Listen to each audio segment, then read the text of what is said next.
আমার শ্রেণীর ছাত্রছাত্রী, আমি দীপান্বিতা ম্যাডাম। আমার ইউটিউব চ্যানেল দীপাস টিচিংয়ে তোমাদের সবাইকে স্বাগত। এর মধ্যেই তোমরা নিশ্চয়ই জেনে গেছো আগামী 14ই মে 2026 তোমাদের উচ্চ মাধ্যমিকের ফলাফল প্রকাশিত হতে চলেছে। নোটিফিকেশানটা স্ক্রিনে যাচ্ছে, আমি আমার চ্যানেল থেকেও জানিয়েছি।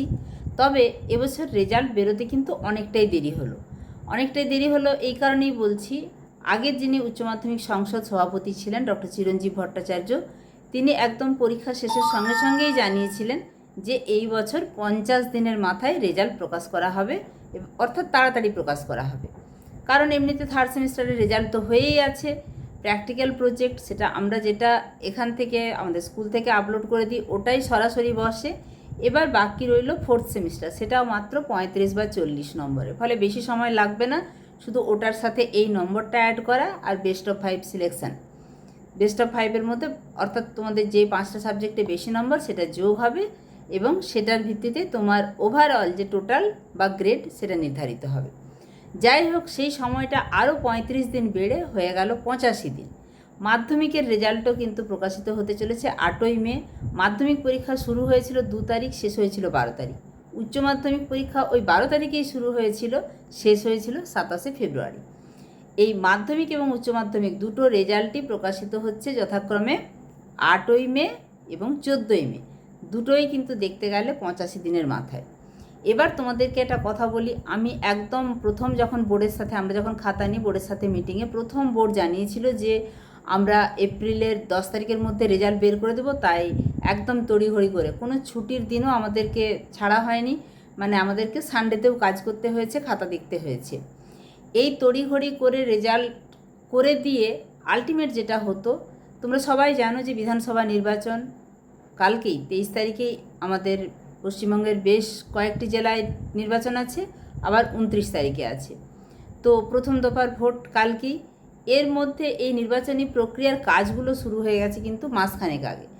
যেমন আমাদের স্কুল প্রায় দিন 10 আগের থেকে ছুটি, স্কুলে পুলিশের ক্যাম্প হয়েছে, আবার কোনো কোনো স্কুল আরও আগের থেকে হয়েছে।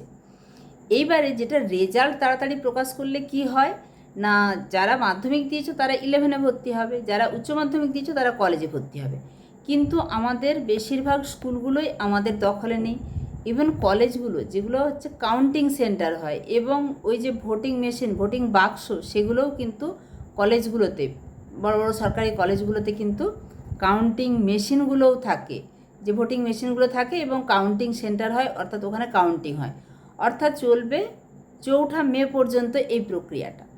তো সংসদ এবং পর্ষদ উভয়ই দেখলো যে রেজাল্ট বের করলেও কিন্তু ছাত্রছাত্রীরা ভর্তি হতে পারবে না, ফলে ভর্তির প্রক্রিয়াটা পুরোপুরি স্তব্ধ থাকবে। তাহলে এত তাড়াহুড়ো করে কি দরকার, বরং ভোটের পরে রেজাল্টটা প্রকাশ করা হোক, এর মধ্যে ভালো করে স্ক্রুটিনির কাজটা, রিভিউয়ের কাজটা এত ভালো করা হোক যাতে কোনো রকম ছাত্রছাত্রীদেরকে পিপিএস বা পিপিআর করতে না হয়।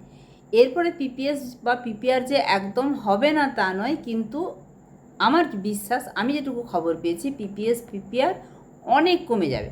কারণ এই শেষ পর্বে শুধু নিখুঁতভাবে দেখার কাজটাই হয়েছে, বা এখনও যেটা চলছে। এই কারণেই কিন্তু রেজাল্টটা দেরি করা হলো, যে কলেজ বা স্কুলে কোনোটাতেই কিন্তু স্টুডেন্টরা ভর্তি হতে পারবে না।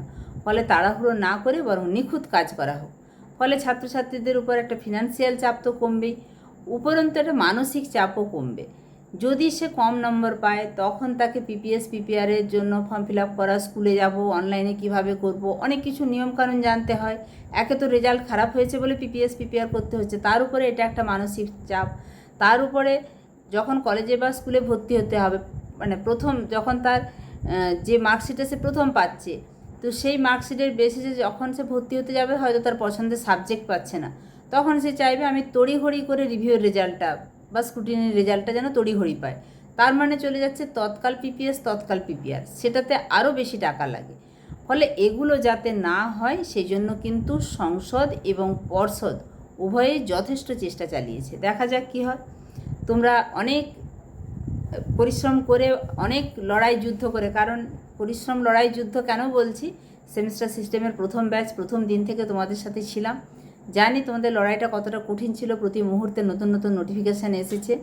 যাই হোক, যেহেতু আমি প্রথম থেকে ছিলাম, তোমাদের কাছে আবদার, অবশ্যই কমেন্ট করে জানাও তুমি এই যে এখন ভিডিওটা দেখছো, কোন সাবজেক্টে কত নম্বর পেতে চলেছো, বা তোমার টোটাল ওভারঅল টোটাল কত হতে পারে বলে তোমার মনে হচ্ছে? কমেন্ট সেকশানে জানিও। তোমরা পরিশ্রম করে পরীক্ষা দিয়েছো, নিশ্চয়ই সবার ভালো রেজাল্ট হবে। আমার তরফ থেকে অনেক আশীর্বাদ, শুভকামনা রইল, সবার রেজাল্ট খুব ভালো হোক। যাই হোক, পর্ষদ এবং সংসদ উভয়ই চেষ্টা করেছে নিখুঁত রেজাল্ট বের করার। এরপরে আমরা অবশ্যই 8ই মে তার ফলাফল দেখতে পাবো, আবার 14ই মে উচ্চ মাধ্যমিকের রেজাল্টের মাধ্যমে তার ফলাফল আমরা দেখতে পাবো। তোমরা নোটিফিকেশানটিতে নিশ্চয়ই দেখতে পাচ্ছ যে সংসদ কিন্তু জানিয়েছে পরবর্তী নোটিফিকেশানের জন্য সংসদের ওয়েবসাইটে নজর রাখতে। অবশ্যই সংসদের ওয়েবসাইটে নজর রাখবে। আমি তো তোমাদেরকে যে কোনো নোটিফিকেশান এলেই সঙ্গে সঙ্গে জানিয়ে থাকি। পরবর্তী কোনো আপডেট পাওয়ার সঙ্গে সঙ্গে অবশ্যই তোমাদেরকে জানাবো। সবশেষে একটা কথাই বলবো, রেজাল্ট বা নম্বর একটা সংখ্যা মাত্র। জীবনে অনেক কিছুই করার আছে। খুব ভালো থেকো, সুস্থ থেকো এবং তোমার পরিশ্রম দিয়ে তুমি তোমার বেস্টটা তুলে আনার চেষ্টা করো। দেখা হচ্ছে খুব তাড়াতাড়ি পরবর্তী উপস্থাপনার সঙ্গে। সবাই ভালো থাকবে, সুস্থ থাকবে।